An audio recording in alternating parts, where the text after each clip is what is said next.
नमस्कार। आज हम ग्रांट सेबेरियर की किताब फाइनेंशियल फ्रीडम पर आधारित एक हिंदी समीक्षा की गहराई में उतर रहे हैं।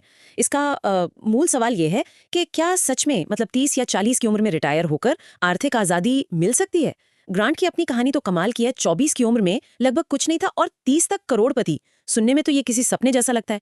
तो चलिए देखते हैं इस समीक्षा में इस सपने को हकीकत बनाने के क्या तरीके बताए गए हैं। बिल्कुल।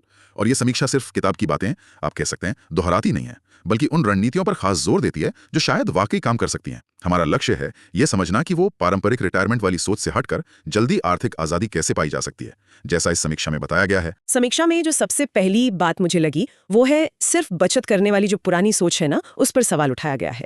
साफ कहा है कि सिर्फ खर्च घटाकर कोई अमीर नहीं बनता, आय बढ़ाना वो कहीं ज्यादा जरूरी है।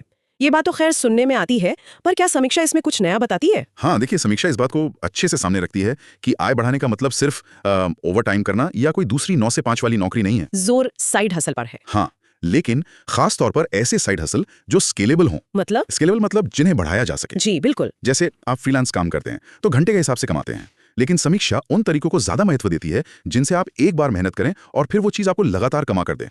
जैसे कोई डिजिटल प्रोडक्ट बना दिया या कोई छोटा ऑनलाइन बिजनेस शुरू कर दिया। अच्छा, तो मतलब स्मार्ट तरीके से काम करना ताकि समय की भी बचत हो। और फिर जो पैसा इस तरह कमाया या बचाया भी, उसका क्या निवेश के बारे में समीक्षा क्या कहती है? अक्सर लोग शेयर बाजार, म्यूचुअल फंड इन सब का नाम सुनकर ही थोड़ा घबरा जाते हैं। हाँ, वो डर तो होता है। समीक्षा इस डर को समझती भी है, लेकिन साफ कहती है कि पैसा बचाकर सिर्फ बैंक में रखने से वो आज़ादी नहीं मिलेगी, उसे काम पर लगाना ही होगा। और दिलचस्प बात यह है कि समीक्षा किसी एक तरीके पर, जैसे सिर्फ शेयर बाजार पर ही टिके रहने को नहीं कहती। वो डाइवर्सिफिकेशन पर जोर देती है, मतलब अलग अलग जगह निवेश करना, शेयर, बॉन्ड, रियल एस्टेट। हाँ, पैसे को फैलाना। जी, और सबसे जरूरी बात जो समीक्षा बार बार उजागर करती है वो है समय ही पैसा है। जितनी जल्दी शुरुआत की जाए, वो जो कंपाउंडिंग है ना, चक्रवृद्धि ब्याज, उसका जादू उतना ज्यादा असर दिखाएगा। ये कंपाउंडिंग वाली बात सुनने में तो अच्छी लगती है, पर कई बार समझना मुश्किल होता है। क्या समीक्षा इसे और साफ करती है? हाँ, करती है। समीक्षा में इसका महत्व कुछ इस तरह समझाया गया है कि सोचिए, अगर कोई 25 साल की उम्र में एक छोटी रकम भी नियमित रूप से निवेश करना शुरू कर दे, तो वो शायद 35 की उम्र में शुरू करने वाले से भले ही वो दुगनी रकम निवेश करे, उससे भी ज्यादा संपत्ति बना सकता है आखिर में। अच्छा, तो 10 साल का फर्क इतना बड़ा असर डाल सकता है। जी हाँ, ये दिखाता है कि इंतजार करना कितना महंगा पड़ सकता है असल में।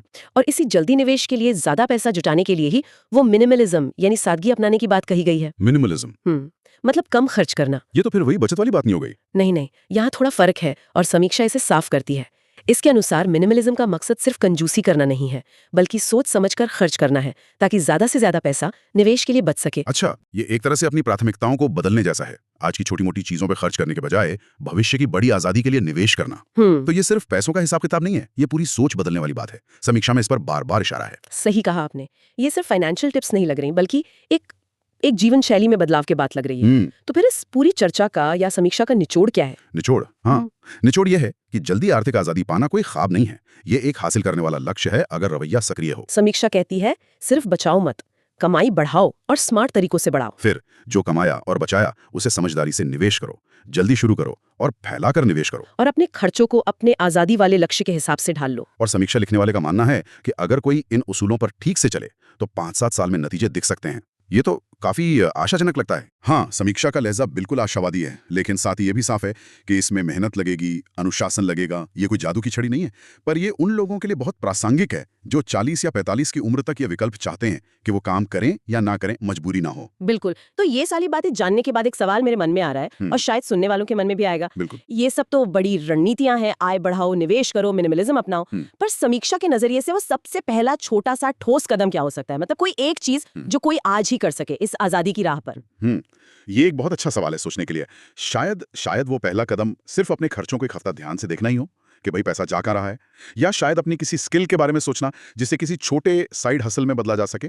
समीक्षा खुद को एक सीधा जवाब नहीं देती इस पर यह सवाल जरूर छोड़ती है कि शुरुआत कहीं ना कहीं से तो करनी होगी, छोटी ही सही।